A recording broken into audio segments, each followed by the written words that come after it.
house. All we want is Jesus. Make room for the King. Make room for the King. Let the King of Kings come. And the King of Glory come. The Lord of hosts. The Lord strong and mighty.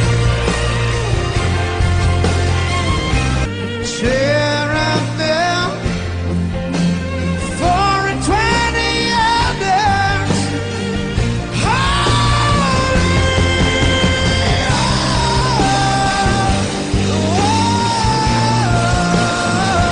the King, behold the King, behold the King, behold the King.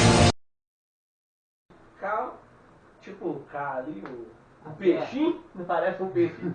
Ele é um N. Não, parece um Canonas. peixe. Cara, parece um peixe ali, cara. O segundo ali. É um alfa, esse aqui é um alfa. É o alfa. E o homem? Tranquilo? Tranquilo. Então a gente vai dar prosseguimento aí ao nosso início aí da bibliologia. E a gente já abordou a questão dos materiais, abordamos as línguas, pincelamos algumas coisas que foram pertinentes ao assunto, né? E o que vocês conseguiram assimilar quanto a isso? Ficou alguma dúvida? Tá tranquilo? Tranquilo. Eu pensava que na questão do Antigo Testamento ali, teria sido tudo escrito ali através ali daquela planta aquática, que eu esqueci o nome agora. Ao papiro? Isso. Foi tudo escrito ali ou não?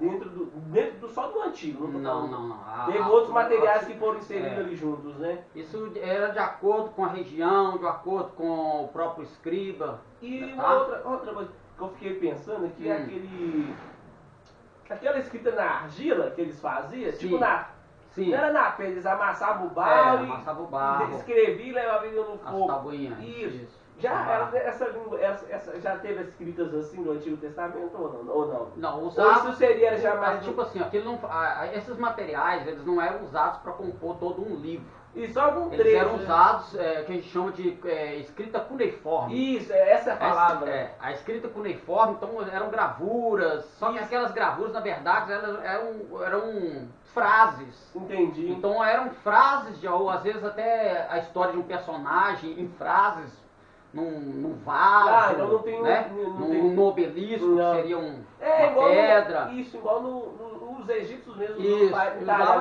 os egípcios são os que mais usaram essa técnica cuneiforme. Entendi. Tá? Mas o hebraico também não escapou não, tá? Entendi. Então, como eram materiais bem mais acessíveis, então eles... Mais barato também, qualquer pessoa podia fazer, né? Qualquer lugar, mas só que é o seguinte, só que existia um critério que a gente chama de critério de santidade da escrita.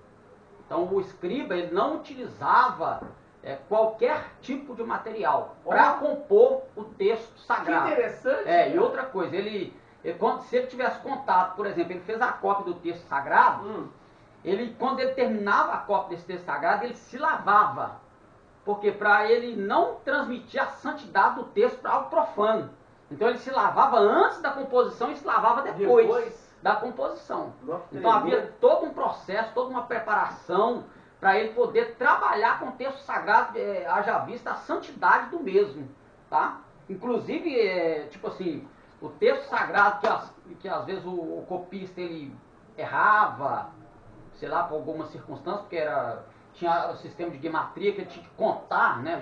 Tinha que contar cada consoante, ele tinha que contar, a gente contava, fazia uma cópia e ele contava. Só que ele não faz uma cópia de uma, assim, não. Ele copiava um texto corrido, lembrando que eram unciais, eram tudo junto, tá? Não tinha esse espaçamento aqui, ó. Era como se fosse um fio de cabelo de ouro, tá? Era um fio de cabelo que despassava. Então era muito preciso, a técnica, a concentração. Tinha que ser era alguém muito bom extremamente, exatamente. Tanto que era uma profissão, tá? Isso se tornou uma profissão de grande valor.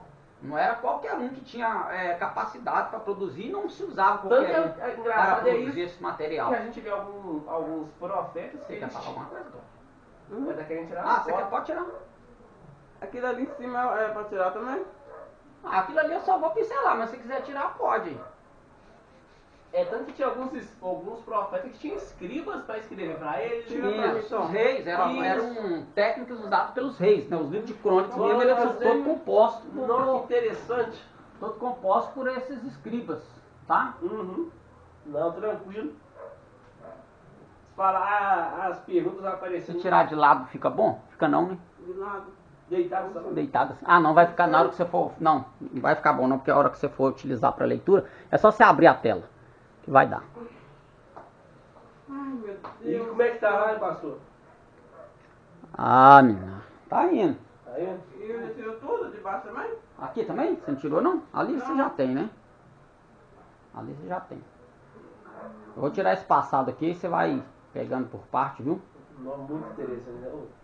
Então é por isso que a gente hoje vê aí a diferença, né? Tem muita gente hoje já não dá tanto valor à escrita sagrada, né? Não. Aquilo Ô, pastor Valdir, posso te fazer uma pergunta? Passa. Ela tá dentro de escatologia, tá? Hum. Hoje, fala assim, no mundo, Hum. os sinais da vinda de Cristo estão muito mais evidentes do que outrora, correto?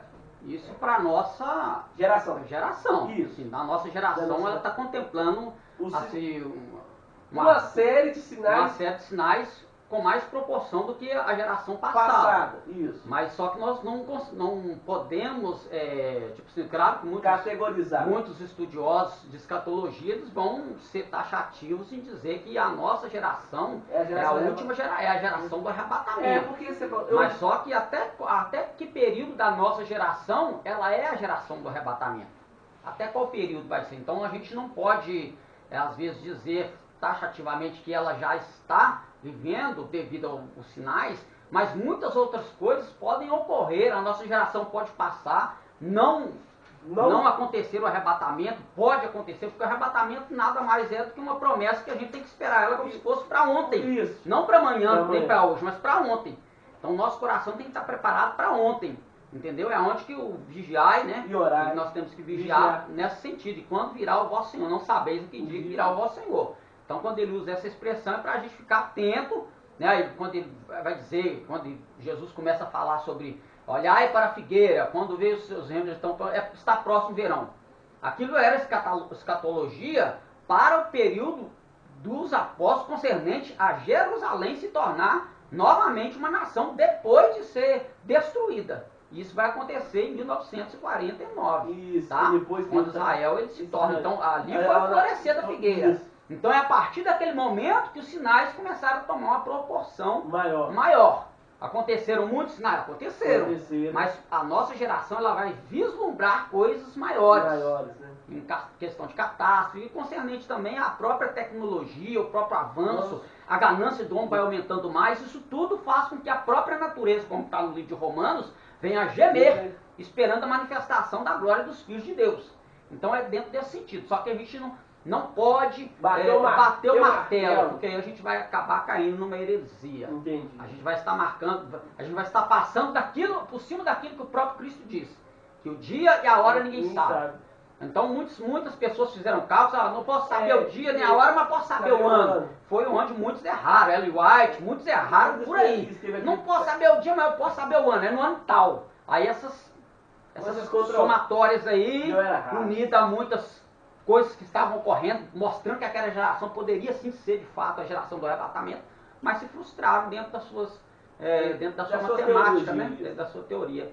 Não, porque eu tenho observado ultimamente, os sinais estão mais evidentes, né? Eu fico É uma proporção que aumenta a cada dia mais, né? Mas a gente tem que ficar apenas aguardando essa promessa bendita do Eterno. Né? Então, ali é canonicidade ou canonicidade. A N? Canonicidade. Era N. Não é mais Composição mocidade, e tá? canonicidade. Tá? Então, na questão que nós trabalhamos, né? Então a gente explicou bastante a respeito do cânon, mas aí nós entramos no conceito de composição, né? Do cânon, falamos dos materiais, línguas, abordamos as línguas que eram usadas, né? No corriqueiro ali, que era o aramaico, então tudo isso aí ficou claro para vocês, né? Concernente à língua do templo, à língua, né, universal daquele período e assim sucessivamente. Então nós temos o conceito, né, de cânon, né? Esse conceito cânon, ele na verdade ele não é um conceito que ele foi utilizado por aqueles que queriam fazer a canonicidade, ou seja, decretar ou bater o martelo de que este compêndio é um compêndio inspirado por Deus. Isso tudo foi um processo que foi acontecendo historicamente, num período específico. Então muitos cânons, vamos colocar assim, cânon, que na verdade cânon, ela vem de uma raiz semita, tá? Que é vara de medir, era uma cana, tá? Então era uma cana que era utilizada para fazer medição. Então aí tornou-se essa expressão uma expressão usada para expressar a composição de um cano sagrado. E quando fala cano sagrado, aí a gente já está dizendo que é algo concernente a um livro sagrado, uma escritura sagrada. E aí nós temos a questão do cânon como escritura. Qual o cânon? Né? Então nós temos aqui, muitos dizem que no concílio de Jâmnia, né, por Yohanan ben Zakkai, esse Yohanan ben Zakkai era um rabino, né, bem renomado. Nesse concílio de Jâmnia, no final do primeiro século e depois, próximo ao final do segundo século depois de Cristo, conta-se que no concílio de Jâmnia fechou-se o cânon do Tanar. O que é o Tanar, que nós explicamos aqui? O Antigo Testamento, considerado como o Antigo Testamento. Isso, Tanar, o Antigo Testamento. Conta-se. Só que acontece, isso aí tem uma problemática histórica. Existem fatos históricos que derrubam esta teoria.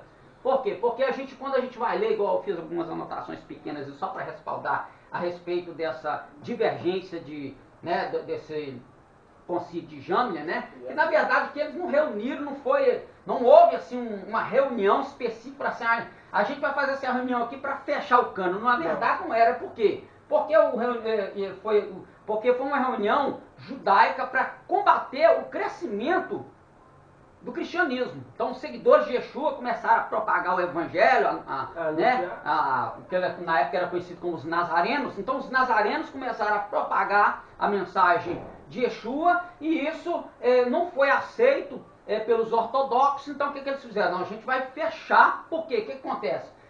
Porque nesse período muitos materiais que eram lidos corriqueiramente, porque o cânon não era algo fechado, mas ele também tinha uma expressão. Muitos diziam, esse livro era um livro que era usado no dia a dia. Então, conforme a comunidade usava aquele material, aquele escrito se tornava, né, aos olhos, como um cânon. Então, um dos critérios de canonicidade é esse. É o material utilizado pela comunidade. Então, como a comunidade, né, cristã, os nazarenos utilizavam muitos materiais, inclusive eles faziam uso de materiais considerados apócrifos. Os apócrifos é o seguinte, eles não são livros inspirados, mas são livros históricos de grande valor. Se nós não considerarmos a historicidade dos apócrifos, nós acabamos, às vezes, criando uma lacuna que pode ser preenchida concernente à formação do cânon, tá? Quando que se deu essa formação? Então, o que acontece? Foi aqui no final, como eu disse, no final do primeiro século depois de Cristo e no início do segundo século depois de Cristo. Só que acontece, em 132 a.C., nós temos um apócrifo, que é o Sirac, o livro de Sirac, ou de Eclesiástico, né? O Sirac e o Eclesiástico é o mesmo livro. Ele, em 132 a.C., ele já vai fazer uma citação de lei, profetas escritos. Então ele está citando isso aqui, ó. Mas quer dizer então que ali já tinha um cano fechado? Não, posterior, antes, né? É antes do concílio de Jâmnia, não está fechado, mas então não se fechou em Jâmnia. Então essa teoria, ela fica vaga por causa desses materiais escritos, né? Nós temos Flávio José também, no seu livro História dos Hebreus, temos aqui, Antiguidades Judaicas, ele vai falar também desses materiais que se utilizavam, que o sacerdote utilizava na liturgia do templo, então, nas comunidades ali. Então ele vai fazer a citação desses livros. Nós temos primeiro Macabeus, né? Ele cita também o livro da lei e os livros da aliança. Então ele coloca livros da aliança. Então quer dizer, existia um material no período de Macabeus. E segundo Macabeus também, segundo Macabeus capítulo 2, verso 13, ele cita escritos dos profetas, carta dos reis e escritos de Davi. Então, muitos materiais, antes do Concílio de Jâmina, já circulavam, já eram utilizados, tá? Como materiais. E nós temos em Lucas 24, 44, onde o próprio Jesus vai dizer, né? Não lembraste que eu vos disse que havia de se cumprir sobre a minha pessoa, daquilo que está escrito na lei de Moisés, nos profetas e nos salmos. Então Jesus ele vai fazer citação disso, né? De lei, profetas e salmos. Então Jesus está citando um cânon, mas ele está citando um cânon já fechado ou não? Aí é que fica a questão. Então, se o Concílio de Jâmina, ele é do final do primeiro século ao início do segundo século depois de Cristo, como é então que nós temos um cânon aqui sendo citado por livros apócrifos, né? Então o que acontece? Aí a gente vai observar quando a tradução do grego. Na tradução do grego, presta atenção, quando os 70, né, vamos colocar aqui, 70, quando os 70, né, vão fazer a tradução para o grego, eles vão acrescer ao acervo alguns livros apócrifos.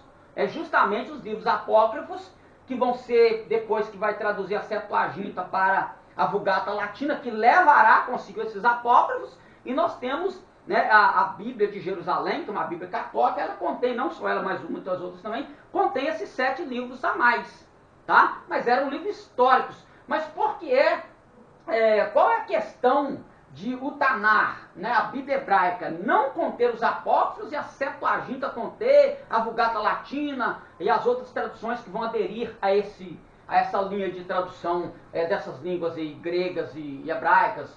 Por que é que eles vão acrescer, outros não vão acrescer a esses livros? É devido a essa questão. Primeiro, por parte rabínica, tudo aquilo que era utilizado no texto sagrado, acabei de falar aqui sobre a santidade do texto. Se eu uso uma língua semita, uma língua pagã, no conceito deles, o grego é uma língua pagã, né? Eu falei aqui com vocês que houve um choque cultural onde alguns rabinos, alguns judeus não aceitaram o helenismo, a cultura, a língua. Eles foram radicais, citei aqui os essênios, João Batista, os essênios, né? Que fizeram isso. Então por quê? Porque para eles o livro sagrado escrito em outro dialeto profanou o sagrado. O profano tomou conta do sagrado. Então eles não aceitaram esta tradução da Tanar para o grego. Porque aí, juntamente com a questão da língua, veio também esses apócrifos que foram inseridos dentro do compêndio ali, tá? Então eles rejeitaram, foi rejeitado por eles, muitos rejeitaram. Só que, vou abrir uma lacuna aqui para explicar uma coisa, que nós temos o hebraico, alguns materiais, alguns códices. Os códices são livros, tá, gente? Códices já são livros compostos, só que em coro de animais, como a gente já explicou aqui. Deixa eu ver se eu tenho uma folha de um códice aqui, ó. Então os unciais eram assim, não tinha parágrafo, não tinha letra, não tinha separação, não tinha nada, era tudo escrito assim. Aqui está no grego, direto, né? Direto. Então nós temos aqui, ó. Esse aqui tá bem, ficou ruim essa cópia aqui, mas deixa eu ver se está melhorzinho. Era escrito em 4 colunas, tinha todo um sistema, 4 colunas, não podia mudar esse sistema aqui, tá? Isso aqui é um códice sinaítico. Esse é um códice sinaítico, deixa eu ver se eu acho aqui. Olha que engraçado. Eu queria mostrar aqui, eu acho que eu não botei. Esse aqui já é maçorético, esse aqui já é da Estudo da Artensa. Utilizado o códice Alepo. Eu acho que eu não consegui, não. Aqui. Esse aqui é um códice. Esse aqui é um códice, tá? Isso aqui é um códice. É feito de couro, tá? E você vê aqui que eles era furado o couro, amarrado os cordões, tá? Então o que acontece? Quando eles vão fazer a Tanar, quando ela foi composta em primeira mão, não havia o texto maçorético. É isso que eu quero explicar para vocês. O códice Alepo é o códice usado pelos maçoréticos. Maçoréticos é os sinaizinhos. Eu falei para vocês que o texto hebraico, ele não contém, o texto hebraico arcaico, ele não contém vogais, só consoantes.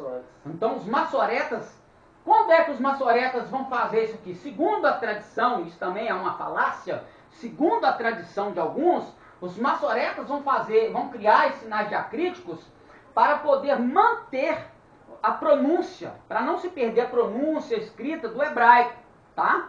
Só que, na verdade, a intenção deles era mudar alguns sentidos, tá? Por quê? Porque o hebraico antigo, sem os maçoretos, sem a composição dos maçoretas, eles têm textos que atestam o Mashiach.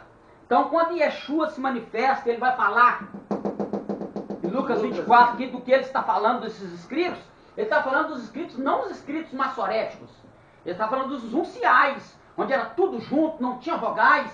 Então, aqueles unciais, eles traziam dentro das suas profecias, falando sobre o Mashiach que viria. Aí Jesus, Yeshua se manifesta, né, se diz o Mashiach, é crido por muitos como Mashiach, a sua doutrina se propaga, o seu ensinamento rabínico se propaga, isso segue pelos seus discípulos, seus talmidim, isso vai seguindo pelos seus alunos. E aí o que os maçoretas resolvem fazer? Eles vão, através dos sinais maçoréticos, alguns textos que vão dar alusão a uma profecia cumprida por Yeshua, é para que aquela possa ser trocada. Então, um yud que você coloca, uma letra que você coloca a mais numa escrita, você muda a frase. Então, nós temos o Salmo 22, onde vai dizer, vai falar das mãos que foram furadas. Ali, na verdade, quando eles colocaram os sinais, eles já colocaram mordida de leão. A diferença de mordida para o leão e de mão furada. Entendeu? Entendi. Eu vou depois mostrar para vocês o texto aqui, para vocês verem como é que está escrito lá no... Tá? Na hora que a gente chegar lá, a gente vai mostrar para vocês o texto, como é que está escrito o antigo, que o próprio códice vai mostrar que está escrito lá, tá? O próprio códice vai mostrar que a palavra é aquela, mãos furadas e não mordida de leão, tá? E o que os maçoretas fizeram para poder, uma coisinha de nada, uma letrinha que eles colocou, mudou a palavra toda, e mudou o sentido todo da frase, para desfazer da crucifixão de Jesus. Entendi. Tá? Então, tudo isso acontece. Então, voltando aqui, fechando parênteses, voltando aqui, para a questão da canonicidade. Então, havia essa discrepância sobre canonicidade, fechamento de cano. O cano está fechado, o cano não está fechado. Aí entra a questão de quando, nesse período, né, aí nós estamos num período pós-exílico. Esse período pós-exílico, o cano ainda não está fechado, tá? Só que nós temos um compêndio com Esdras. Então, segundo o Macabeus, no capítulo 1, no primeiro Macabeus, ele vai dizer que Neemias, ele tinha um acervo de livros em suas mãos. E ele vai pegar esses livros, vai guardar, ele vai montar uma biblioteca, tá? Segundo ele. Depois vocês podem procurar nos apóstolos, vocês vão encontrar isso lá. Ele vai falar sobre alguns livros que Neemias compôs dentro de uma biblioteca, e quando eles vêm do cativeiro, Neemias e Esdras, eles retornam para o cativeiro para a reconstrução do templo, eles vão então, Esdras então ele vai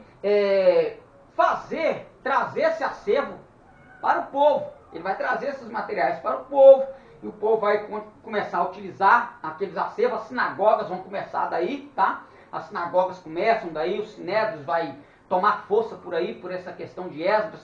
Esdras vai ser em 444 a.C., ele vai então no 4º século a.C., e Esdras ele vai tomar essa atitude de criar essa sinagoga para que o povo pudesse estudar a lei, estudar a Torá, estudar os escritos, tá? Então isso tudo vai acontecer, mas no processo, o cano ainda está em processo, tá? Então o cano ainda está em processo, os materiais inspirados, ditos por inspirados por Deus, estão em processo. Só que aí vai surgir também, nesse período, surge o sistema rabinato. Os rabinos vão surgir nesse período, já citei aqui os dois maiores do período de Jesus, que vem desde lá dessa raiz, tá? Eles vêm desde lá, eles divergiam, tanto a escola de Shammai e de Hillel, eles divergiam concernente a cânon também, tá? Eles divergiam, e nessa divergência de cânon, as doutrinas também tinham as seus balançados, suas diferenças doutrinárias devido até a composição de cânones, tá? E aí entra os livros, a questão de livros disputados. Esses livros disputados, nada mais que no grego é antilegomena. Esse antilegomena são livros que eles eram rejeitados. Eles estavam ali dentro, sendo usados pela comunidade, tá? Sendo usado pela comunidade, nós temos muitos livros que a comunidade judaica utilizava até no período de Jesus. Que a gente não vê Jesus citando, aqui quando eles citam, né, a lei, profetas e salmos, mas eram livros utilizados pelo povo. Esses livros apócrifos, nós vamos ter primeiro Macabeus, segundo Macabeus, nós vamos ter Judite, nós vamos ter primeiro Enoque, segundo Enoque, depois vai surgir, né, vai surgir os pseudoepígrafos, que são falsos escritos, falsos, epígrafos escritos, os falsos escritos, ou né, apócrifos do Novo Testamento, né, da Brita Radachá, vamos colocar assim. Então eles vão surgir também, vai surgir Apocalipse de Pedro, Apocalipse de Paulo, Judas, de Tiago, o Evangelho de Judas, e muitos têm material demais. Esses materiais, eles circulavam livremente, tá? Tipo assim, não tinha uma questão, ele é canônico, ele não é canônico, mas eles eram antilegomenos.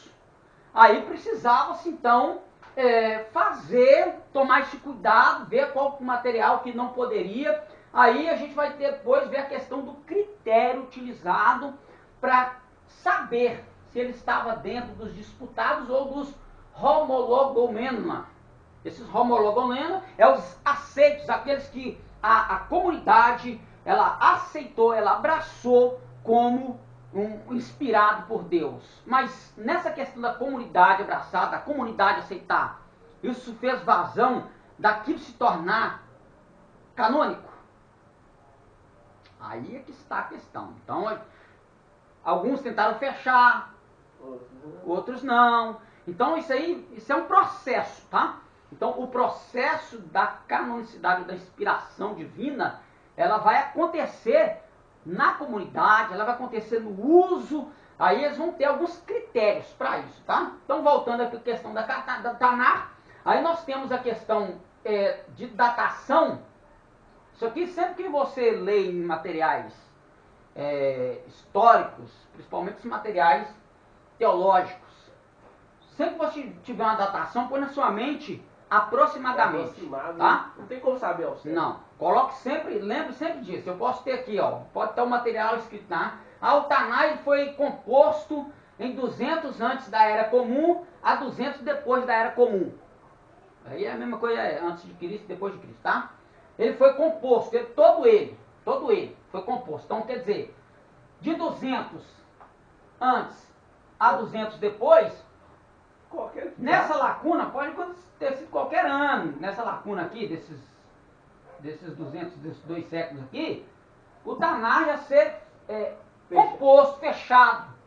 Pode ter a probabilidade. Só que aí nós vamos ver como é que vai ser, ou seja, a composição fora do acrônimo. Aqui é a palavra acrônima. A palavra acrônima é Tanar.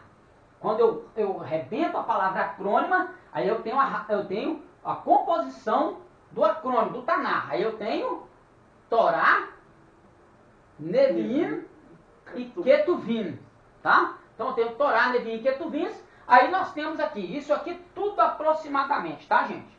400 a.C., coloquei até uma interrogaçãozinha aqui, tá? Será? Então fica esse será aí, tá? Nós temos os Neviim, né, que são os profetas, em 200 antes da Era Comum, e nós temos os Retuvins em 100 antes da Era Comum. Então, se nós observarmos aqui a questão, olha aqui, está vendo como é que entra o problema da datação? Nós temos ela fechada de 200 a 200. Só que nós temos um mais antigo, os Retuvinos, que foram os mais novos, vamos dizer assim, né? O mais novo aqui, 100 antes da Era Comum. Um século antes, ele está nesse meio aqui, ó. Nós temos aqui 2 séculos antes. Nós temos aqui 4 séculos antes. Então, como é que eu posso aceitar academicamente o fechamento do Tanar de 200 antes a 200 depois? Sendo que se eu tenho a Torá. Mas por quê? Porque a Torá vai ser o primeiro livro a ser tido como canônico. Ela sim, ela vai ser a primeira tida como canônica, tá? Então ela é a mais antiga, tá? Então aqui a gente tem que lembrar aquilo que a gente, né, estudou na escola.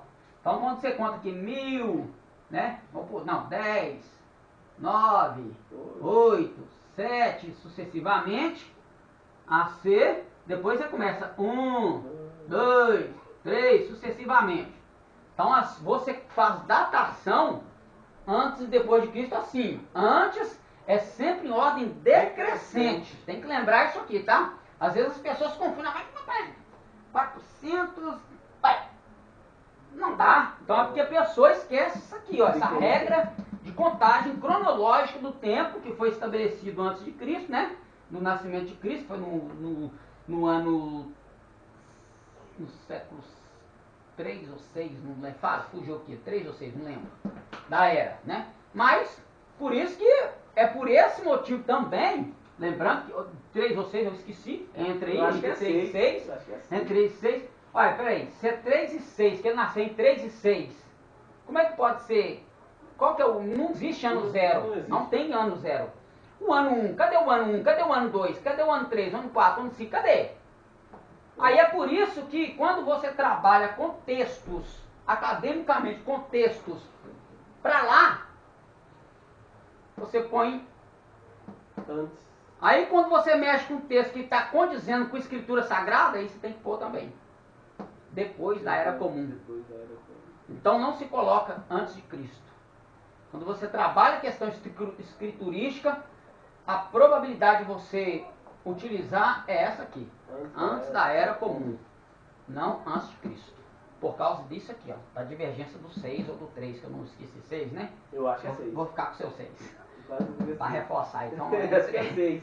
entre a minha dúvida e a sua Eu acho que é 6. assertiva, eu vou ficar com 6. Eu acho que é 6. Então, tá vendo? Então, tem essa problemática de datação também para a composição do texto sagrado. A composição não, para o fechamento do cano. Tá? Vamos consertar a frase. Para o fechamento do cano.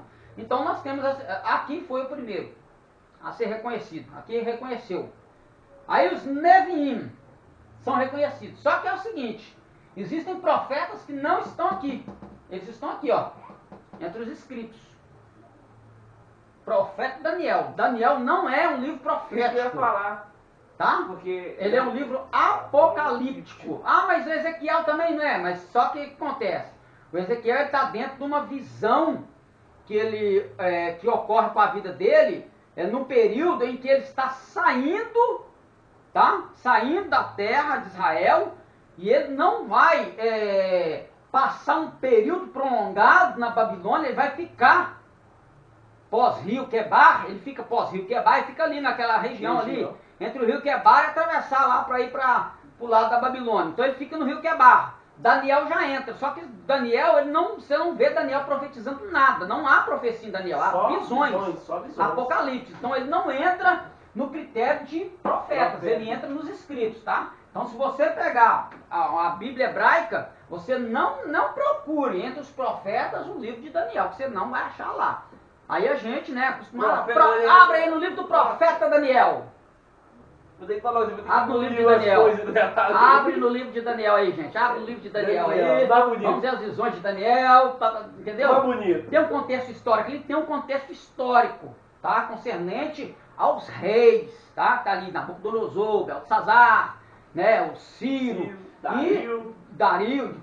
Tem coisa aí também entre os profetas, tá? Profeta Isaías, o livro do profeta Isaías, ele vai ser dividido em 2 livros. Isso que eu ia falar, eu ia falar isso, eu queria só confirmar em 2 livros mesmo. 2 livros, tá? É um dos livros mais amados pelo Mas judeu. como que é 2 livros? Como assim ele é dividido em 2 livros?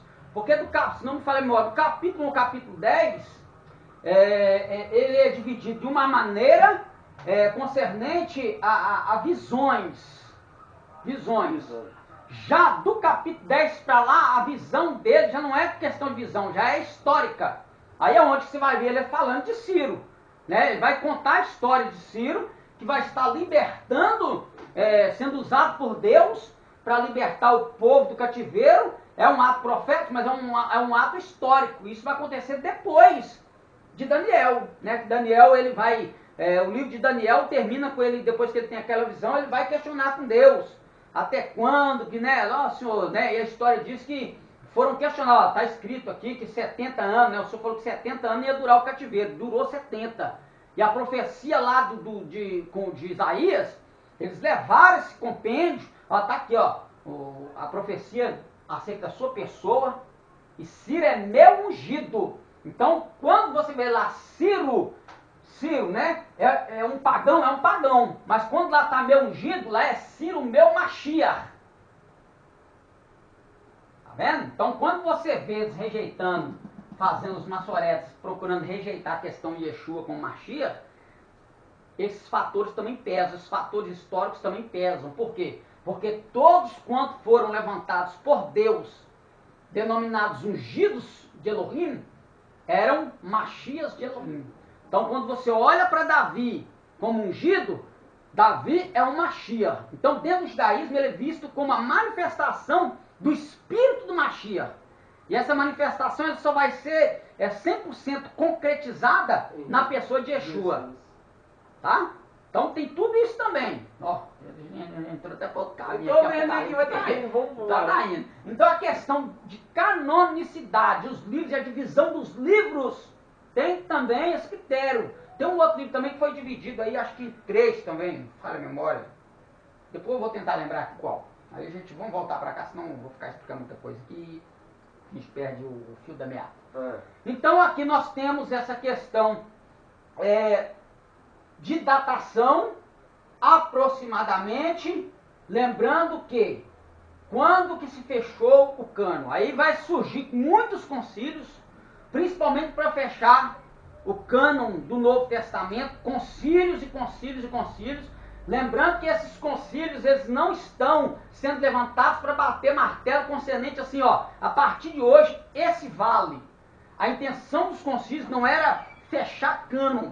A questão dos concílios era tirar livros que às vezes eles pudessem induzir doutrinas falsas, doutrinas gnósticas e até mesmo ensinamentos de algum pai da igreja, né? No caso, quando ele vê um Deus no Novo Testamento e ele vê um outro Deus no Antigo Testamento. Então o que ele faz? Ele desassocia a pessoa de Jesus da divindade e diz, não, o Deus do Antigo Testamento é um e o Deus do Novo Testamento é outro. E aí ele vai rejeitar alguns livros do Novo Testamento, tá? Ele vai rejeitar muitas cartas de Paulo, né, alguns evangelhos ele vai tirar fora, por quê? Porque fazia alusão a essa manifestação de Jesus como Deus. Então ele arranca, no cânon dele, não existia esses livros, ele arrancou do ensino dele. Então o que foi preciso? A gente vai fazer um concílio aqui para combater essa heresia ariana. Então, combatendo essa heresia ariana, eles faziam a decisão. Esses livros aqui é que fazem parte do cânon. Aí entram os critérios utilizados para a formação do cânon. Então é aí que entram os critérios. Critérios, basicamente, vou só pincelar aqui, depois a gente vai abordar ali no nosso slide. Basicamente, critério de formação do cânon, primeiro é um material utilizado pela comunidade? Isso pesava, tinha que ser um material utilizado por toda a comunidade, ele tinha peso na comunidade. Só que tem que lembrar aquilo que eu expliquei. Os apócrifos estavam ali no meio. Tá? Então, tá bom, é circular. Passou no primeiro critério. Segundo critério tinha atestação profética, apostólica. Os apóstolos citaram, Yeshua citou, alguns profetas citaram. Então, um critério. Aí quando vinha a citação, dependendo de quem citou, os apóstolos sai fora. Isso aqui não. Isso aqui não foi citado por ninguém. Ele citou, mas ninguém citou ele. Então a diferença entre eu falar da sua pessoa e você falar da minha, para quem você estiver falando, vai ter muito peso. Isso vai fazer toda a diferença. Toda a diferença. Não conheço não. Nunca ouvi falar. Então, não vai lá. Não quero não. Nunca ouvi falar. Vou deixar esse camarada de lado. Entendeu? Então tinha esse critério aí. O outro critério era o critério de que se houve... qual a expressão que eu vou usar aqui? Se aquilo causou efeito na vida de quem fez uso do texto. Por exemplo, vamos usar a questão de Jesus. Jesus cura. Você já foi curado? Já aconteceu algum milagre na sua vida por causa do que está escrito? Isso é o critério de atestação divina. Ou seja, aquilo é viva, a palavra de Deus é viva e eficaz. Aquilo se tornou real para você? Teve efeito na sua vida? Então, esse também é o terceiro critério. O efeito da Escritura, que ele produzia na comunidade que usava ele, que tinha uma fé nele. Então, isso aí também foi o terceiro critério que foi utilizado. Isso aqui é só pincelando, tá? Depois a gente vai ler ali com mais... Santidade da Escritura. A santidade da Escritura é né? E lembrando que, você lembrou bem aqui, eu estava explicando aqui, pulei, é que quando eles iam fazer esses materiais, aí a gente vai depois falar sobre crítica, vou explicar o negócio da crítica textual acadêmica, hoje em dia usada demais. Quem vai começar é Julius Elielsen, um alemão, ele que vai começar com esse trabalho. Muitos outros vão vir depois dele, mas ele vai ser o pontapé, vai vir a partir dele, de trabalhar o texto crítico, porque devido a toda essa divergência que eu expliquei para vocês de Tanar, de maçoréticos, né? Língua grega sendo rejeitada, a Vulgata Latina rejeitada por alguns, aceita por outras, apócrifos. Então ele vai trabalhar a crítica textual, ela vai procurar a fidelidade do texto, a fidelidade em questão de escritura, de escrito mesmo. O copista ele foi fiel ao que ele escreveu. Então aí você vai, aquilo que eu expliquei, você vai para o Novo Testamento, você tem mais de 5.300 cópias. Cópia demais? Muitas cópias, e às vezes não é tipo assim que um texto inteiro diverge, mas algumas palavras, né? Jesus Cristo, Cristo Jesus, Jesus, Cristo. Então, essas faltas de alguma palavra para compor toda a frase, pesa muito na crítica textual. Então, isso às vezes causa uma falta de atestação do crítico olhar para o texto e falar, esse texto aqui, esse é um texto, não é confiável não, esse texto aí ele tem muita divergência com o texto. Então, quando você vai para os evangelhos, né? Quando você olha para os evangelhos, você vê a história de uma pessoa contada em 4 visões, 4 formas de enxergar. São 4 pessoas olhando para a mesma pessoa, para o mesmo objeto e tendo uma visão diferente. E alguns até participando do mesmo ato, mas vendo coisas diferentes um do outro. Aí quando eles vão escrever ou vão ditar, porque a princípio a escritura era no ditado, eu já falei aqui, era no ditado, não tinha ainda escrito, era no ditado. Então os evangelhos, eles vão começar primeiro no boca a boca, tá? É igual a questão da tradição oral que eu expliquei para você, o XBLP, tá? É a mesma coisa. Só que os evangelhos, a história de Jesus, ela foi passada de boca a boca. Depois, quando a gente vai ver o período da composição da história para a escrita, aí você vê que o camarada já está quase indo embora para a eternidade, ele resolve. Escreveu, escreve aí porque eu já não aguento mais. Eu vou falar para você escreve, que é o que o Lucas vai fazer. Ó, eu fiz uma pesquisa aí, e esse é o primeiro tratado, então eu vou escrever aqui tudo que ele fez, entendeu? Então é assim que a coisa funcionava. Contava, se alguém resolveu escrever, escreveu. Igual o Apocalipse, né? O João ele não teve a revelação toda, ele foi tendo aos poucos e foi escrevendo. Aos poucos. Foi escrevendo, né? Porque tem muita gente que pensa que ele chegou lá, dormiu, por exemplo, teve uma visão e ele acordou. Não, escreveu tudo de uma vez. Não, ele foi tendo aos poucos. E a crítica textual, ela trabalha, ela questiona a autoria dos evangelhos. Evangelho segundo João, quando você vai lá, tá Catá e Yohanan. Esse Catá e Yohanan é segundo João, mas ela também tem uma questão semântica que deixa a desejar se foi mesmo ele que escreveu. Então a crítica textual, até nessa questão de falar quem foi, ela se preocupa com isso.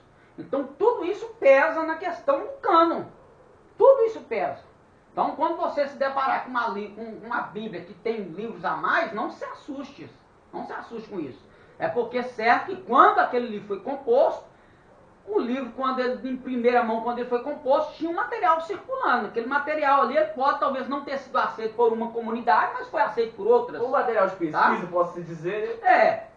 Então, o que acontece? Quando Martinho Lutero ele vai fazer a tradução dele para o alemão, eu expliquei isso aqui, né? Que ele vai tirar o livro de Tiago. Então, muitos livros que ele achou que não serviria, não tinha um poder canônico, ele falou, não vai entrar na minha tradução, não. Não pôs, não colocou, tá? Então, muitos outros também vão fazer o mesmo critério para esse livro aí que esse camarada pôs, por exemplo. O nosso cânon protestante, por que o nosso cânon protestante não tem os livros que o cânon católico tem? Por este motivo. Então, quando a Igreja Católica viu que o protestantismo está ganhando força e que o cânon que ela estava usando estava ganhando força, o que ela? Não, a gente vai colocar os outros livros e vão atestar eles como escritos deuterocanônicos, ou seja, segunda lei, ou segunda inspiração, deuterocanônicos. Então eles tinham uma canonicidade segunda, no critério deles para quê? Para combater o cânon protestante, tá? Então tudo isso, para você ver, aí a gente tem que ter maturidade para ouvir isso, aceitar e dizer, realmente não foi Deus o agente escolhedor do cânon. Os critérios, falei os critérios, houve critérios, foi Deus que falou, não, os critérios, o critério será esse, não foi eu falar assim, vou revelar para você, não tem isso não, gente. Ninguém teve aqui uma psicografia, recebeu uma psicografia, uma mensagem do além, dizendo, não, o cânon será não. O camarada, quando ele viu uma dificuldade, falou assim, não vamos tirar esse trem fora, esse negócio vai dar problema lá na frente com a nossa comunidade. Aí tirava. Então, fazer o que, gente? A história da Bíblia. Eu não posso ocultar isso dos ouvidos de vocês e chegar aqui e ficar contando uma carochinha que a gente ouviu a vida toda. Não, Deus foi lá e confiou isso aqui na mão de Moisés e chegou até nós. Não foi assim, não. Teve um processo grande, principalmente aqui no trabalho, realmente. Quando você lê o livro de Macabeus, quando Antíoco Epifânio entrou, ele estava mandando queimar tudo que era livro judaico, tudo que fosse que trouxesse uma atestação de cultura, de religiosidade judaica, ele mandava queimar tudo. Então houve uma guarda de materiais, aí quando a gente espiritualiza, Deus preservou. Não, houve alguém que se preocupou com o texto sagrado, como fizeram os essênios, não vão preservar o texto sagrado, vão correr com ele aqui. Então era isso que os escribas faziam. Então quando eles iam, falei aqui, o que ele fazia? Ele ia copiar o texto, aí quando ele copiava tudo isso aqui, cadê? Eram 4 colunas, igual eu mostrei aqui, que ficou 2, 3, porque o texto era grande, né? Eram 4 colunas. Aí ele vinha e escrevia, ele não escrevia uma palavrinha, deixa eu conferir aqui, não. Ele copiava a página toda. Quando ele terminava as 4 colunas, ele fazia uma conferência. Aí ele vinha conferindo, consoante por consoante. Aí ele contava tudo, vamos supor que deu 6.500. Aí ele contava. E o trabalho difícil, né? 6.499. Puxa. Uma letra. Só que o texto é sagrado. Ele se purificava antes e se purificava depois. Ele não podia jogar fora, não podia rasgar, não podia queimar, porque era texto sagrado. O nome de Deus, a história que Deus estava compondo para a humanidade, estava ali. Mesmo que ele errou. Tá vendo aonde que o homem entra? A mão humana, a inspiração é divina, mas a composição é humana. Inspiração, revelação, iluminação. Então, a inspiração é divina. É o teopneustos, né? Eu expliquei isso aqui, né? Não. E lá quando Paulo vai dizer assim, Timóteo, né? Toda a escritura é divinamente inspirada por Deus. Quando ele está dizendo toda a escritura divinamente inspirada, a palavra divinamente inspirada, no grego é... O que é Macabeus, hein? Macabeus é uma família. Os macabeus é uma família uma família de sacerdote, que eles são abastados, eles têm dinheiro, mas eles são pessoas de nome dentro da sociedade. Então vai acontecer uma revolta dos macabeus quando... Vai rolar uma briga lá. vai rolar uma briga. Tá? Isso é história. Aquilo que a gente fala de...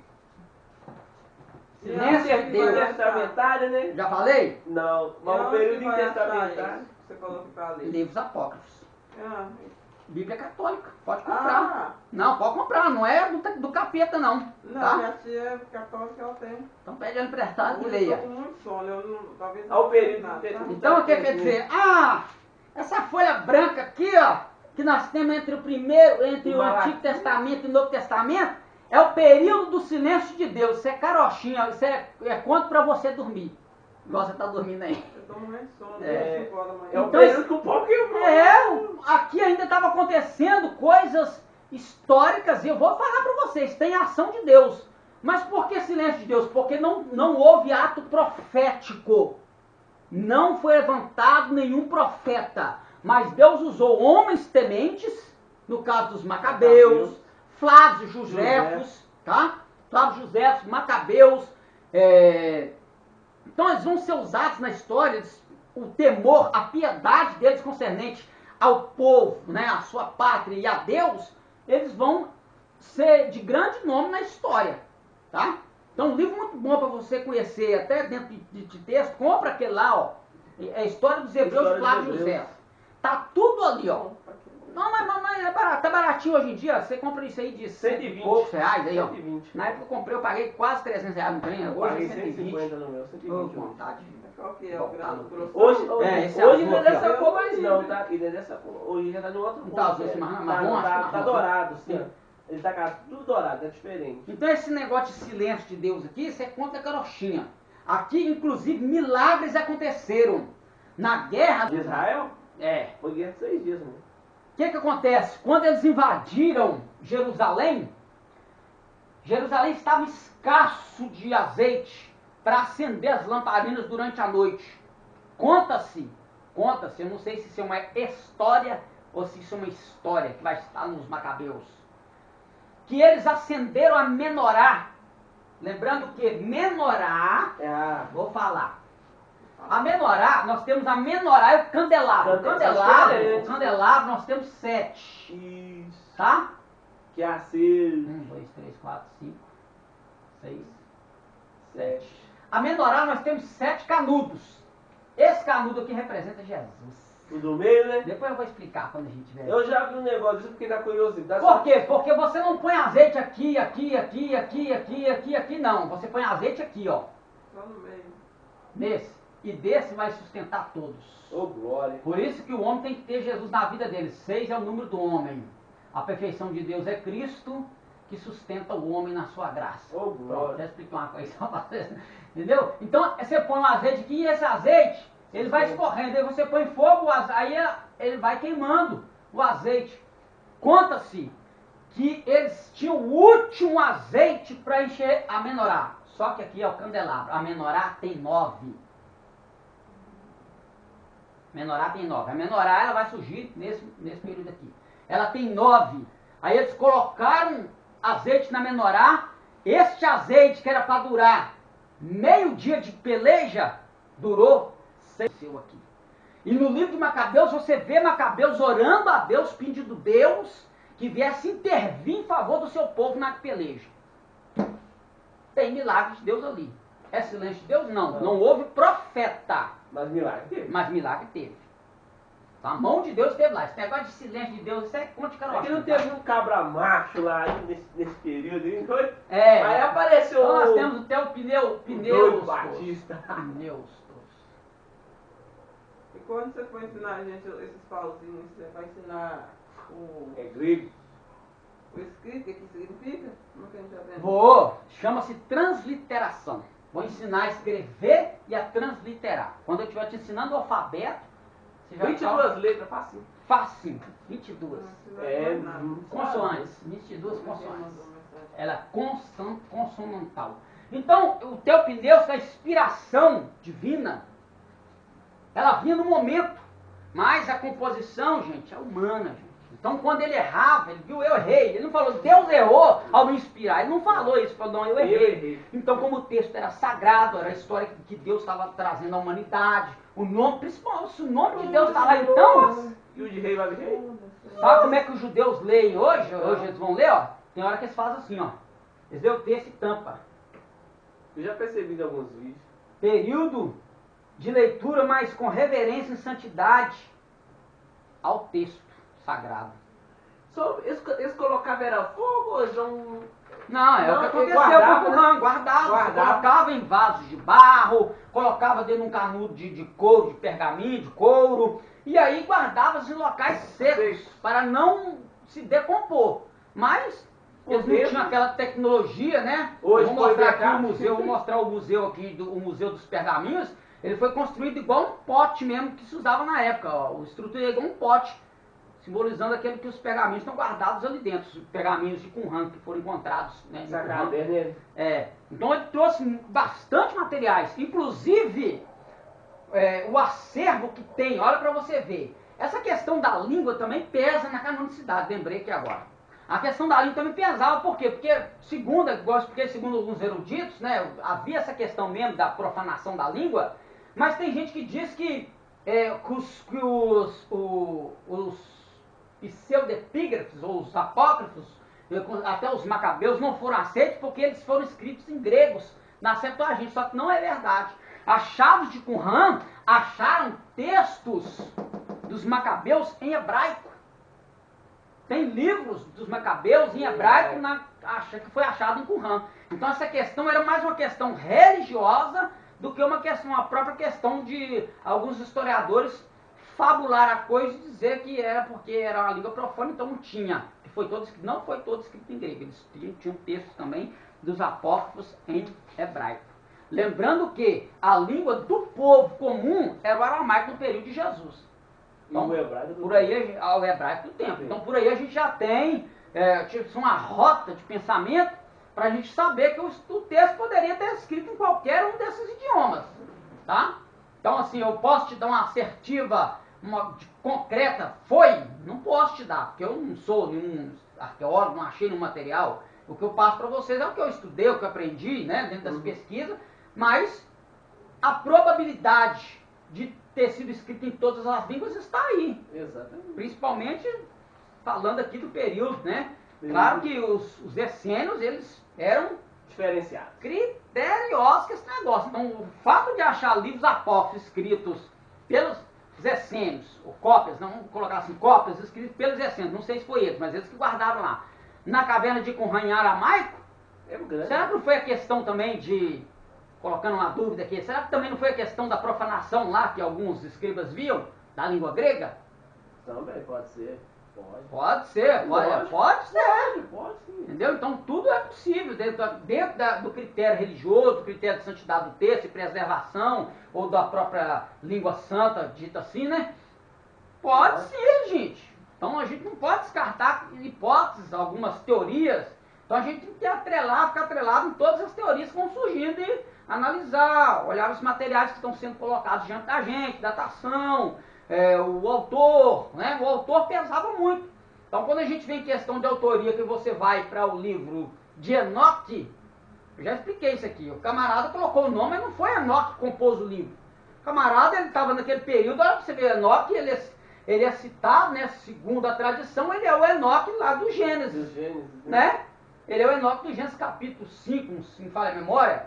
Aí agora o Enoque do capítulo 5 tem um livro lá que decorreu antes do Gênesis. Antes da Torá ser composta, ele veio decorrendo na tradição oral até chegar no período de Jesus e ser escrito. Aí o que o cara fez? Ele achou a história apocalíptica mirabolante. Não, eu não sou escritor. Eu não tenho peso como escritor. Quer saber uma coisa? Eu vou colocar o nome do F.F. Bruce aqui no meu trabalho de cânon. Nossa, F.F. Bruce que escreveu? Eu quero! Mas na verdade quem compôs fui eu. Nunca escrevi 2 livros, nunca publiquei livro nenhum. Aí todo mundo compra. Então a mente do camarada que compôs o livro do Enoque foi essa. Eu vou escrever o livro, vou colocar o nome de um personagem. Do personagem que eu estou falando sobre ele, eu vou colocar o nome dele no livro. Então você tem Jesus nos evangelhos, mas os evangelhos não está escrito lá Jesus. É evangelho de Jesus segundo alguém. Alguém, certo. Então o cara já dá uma pista, ó, o evangelho não é meu. Então, abre aí no evangelho de João. Não, o evangelho não é de João. O próprio Catá e Yohanan. Segundo João, o evangelho é de Cristo. Mas quem foi o compositor? João. Então abre o evangelho de Jesus Cristo segundo escreveu João. Acabou.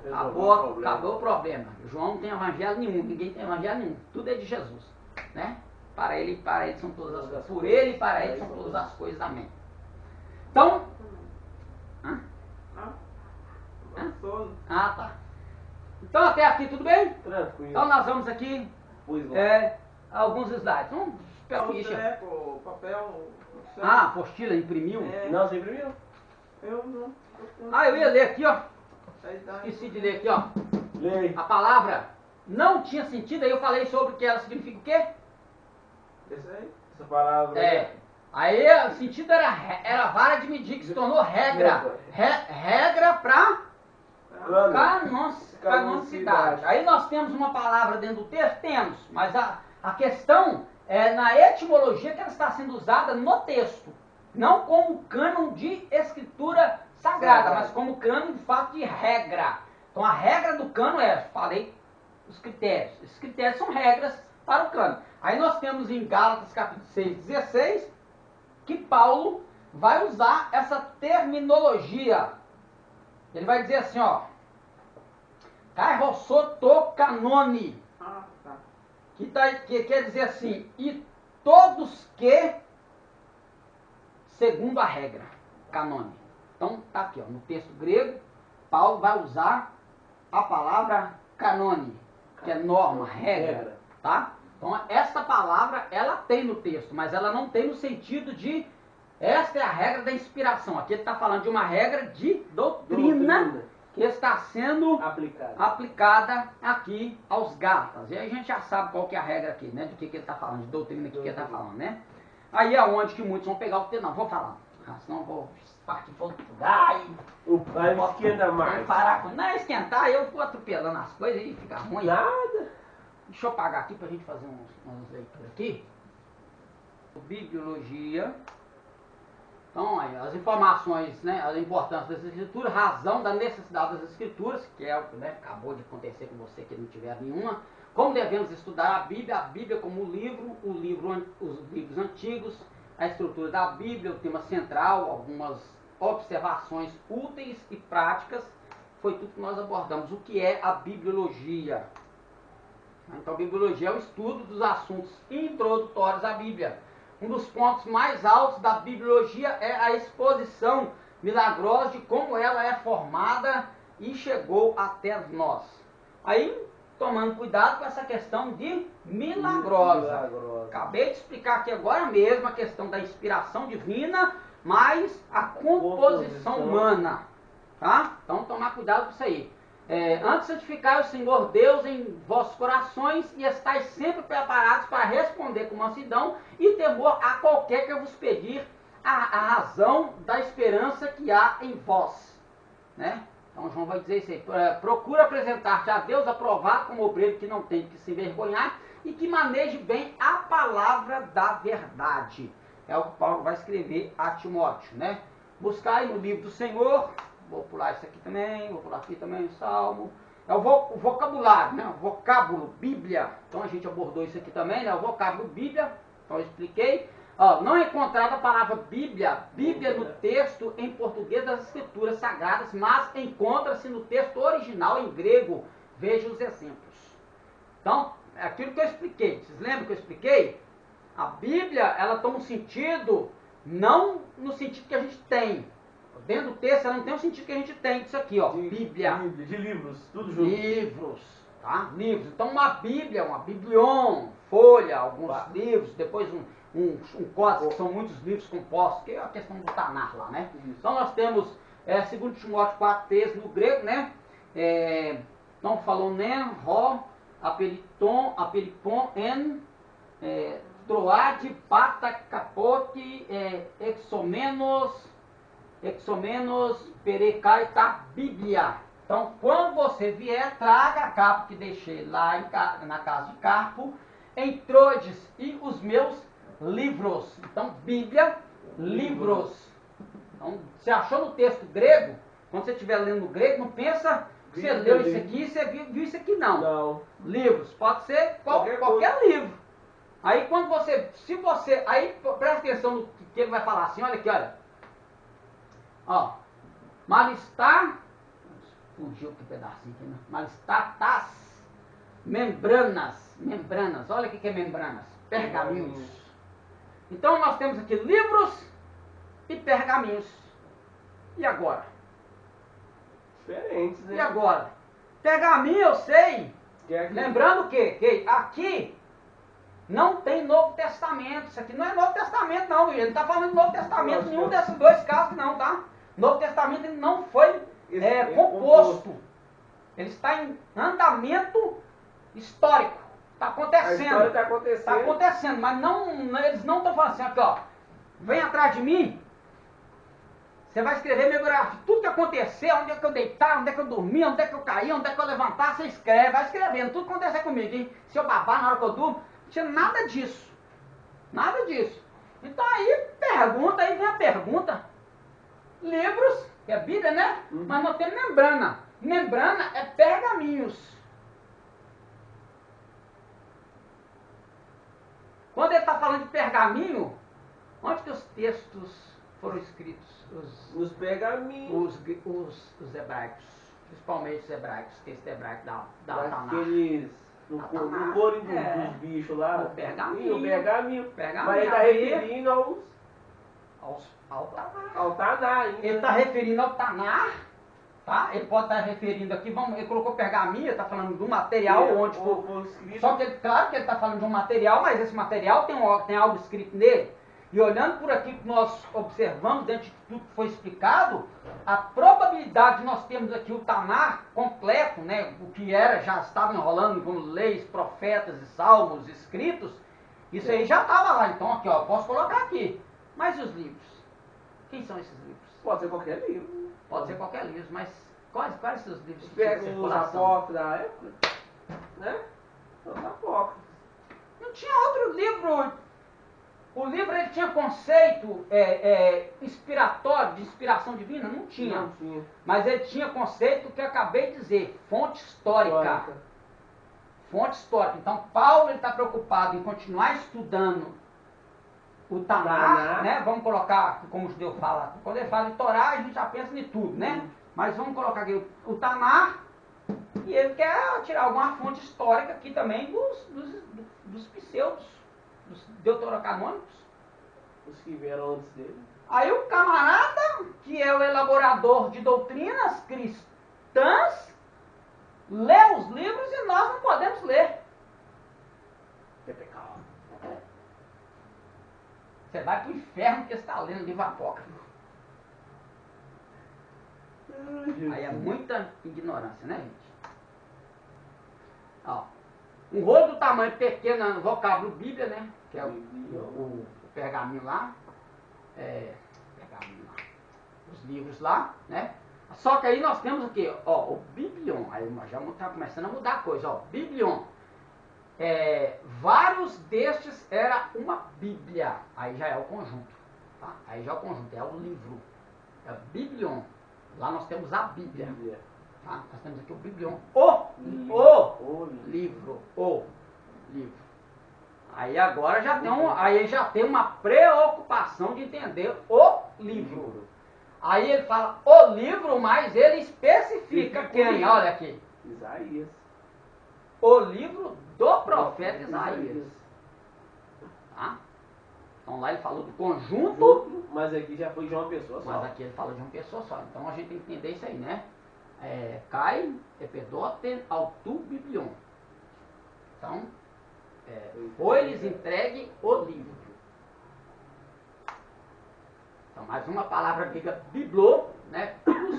Biblos, refere-se à folha de papiro. Aí agora já é uma folha, um trecho compacto. Vamos supor como se fosse ali uma membrana, só uma. um pergaminho, né? Então nós temos ali, vou ler só aqui, Biblon, né? Aí ele vai colocar aqui, ó. Vocês não leram no livro de Moisés? Então, ente biblo Moseus. Então, o livro. Então, ele já especificou de quem? Aí quando você fala o livro de Moisés, aí quando você vê o questionamento bíblico, não leste de Moisés, aí na lei? Na lei de Moisés. Na lei. Aí quando ele está falando de lei de Moisés, ele está tentando para o que a gente aprendeu aqui? Chamar a atenção ali. Não. Atentando para o que concernente à escritura. A escritura. Qual lei? Lei, Aí pega. qual lei? Na nossa concepção de lei, a gente vê todo o Antigo Testamento ou o Pentateuco. Pentateuco. Mas, né, o Pentateuco, o escrito, o Shibirtav, o escrito. Mas o Shibip é a oral. Isso que eu ia falar, a falada e agora? É a falada. E agora? Você pega. Aí o que você faz? Passou a significar livros, daí surgiram biblioteca, bibliografia. Então, se foi daquele preceito, é um conjunto de leis. Aí ele está falando da oral. Só que a oral ela vai chegar na escrita, lembrando que é o período ali, que ele está falando ali, é o período que não tem Novo Testamento de desenvolvimento. Ele está falando da escrita da Mishnah, que é a lei oral escrita. É a explicação da escrita, tá? O que fizeram com Jesus? Como assim? Não Lá quando Jesus foi no templo, lá. Não entendi a pergunta. Não. Quando lá no templo aqui Jesus pega os pergaminhos, aí eles começam a perguntar a Jesus começa a responder. E pega o livro Do Isaías ali que nós lemos. Achou no lugar que estava escrito, o Espírito do Senhor Jeová é sobre mim. Não, ali não, por quê? Não, Jesus ele vai traduzir, ele vai explicar, mas só que ele está explicando como uma manifestação, como o cumprimento da profecia. Lucas 4:19. Ele está falando do cumprimento da profecia. Só que quando o livro vai começar assim, achou o lugar em que estava escrito. Era porque não tinha lá, era o jeito de ler aquele livro. Exatamente, é isso aí, você entendeu direitinho, é isso aí mesmo. Aquele dia era o dia de ler. Se ele fosse em outra paraxá, ele não poderia dizer cumpriu-se hoje. Então aquilo ali já tirava ele o direito, a credibilidade tanto de Mashiach quanto de um rabino. Entendi. Tá? Porque ele estava saindo fora do propósito. Então, tudo isso aí pesa no texto para entender o texto. Então, essas palavrinhas, quando elas começam a ter um sentido para a gente no texto, a língua original, tá? Não é o texto original, cópia. Nessa cópia da língua original, ela já tem algo a mais para fazer a gente pensar do que ele está falando, como ele está falando, por que ele está falando, era a hora, não era a hora, que hora que falava, por que, entendeu? Então tudo isso vai pesar. Até para você, quando você lê a Escritura, você pensar. Espera aí, onde que Jesus estava? Eu vou procurar onde que ele estava. O que acontecia, né? Qual era o contexto cultural ali? Então isso aí você já vai trabalhar isso aí na hermenêutica, na exegese. Aí você usa essas colocações, essas perguntas, tá? Para poder fazer uma boa exegese, uma boa hermenêutica. Então, os materiais utilizados nos livros do Antigo Testamento, na página 18 a 21 da nossa apostila, que a gente já abordou, tá? Vou só passar isso aqui rapidinho, aí a gente encerra. Então, formato dos livros dos antigos, né? Pedra, peça de cerâmica, rolos feitos de papiro, pergaminho e códice. O códice eu já expliquei que vocês viram lá, né? Fazia o livro todo no couro e furava e amarrava, tá? Era um livro, só que era um livro, bem arcaico, exatamente. Então isso tudo aí está preservado, tá? Nós temos Leningrado, nós temos o Códice Sinaítico, nós temos o Códice Vaticanos e por aí vai, tá? Vários. Materiais, papiro, pergaminho, velino, ostraco e argila. Essa que eu perguntei no começo aí, da argila lá. Da argila, tá? Isso. Então, tudo isso aí a gente já abordou. Então, os textos da Bíblia foram escritos em diversos materiais, pequenas placas de argila e em pergaminho.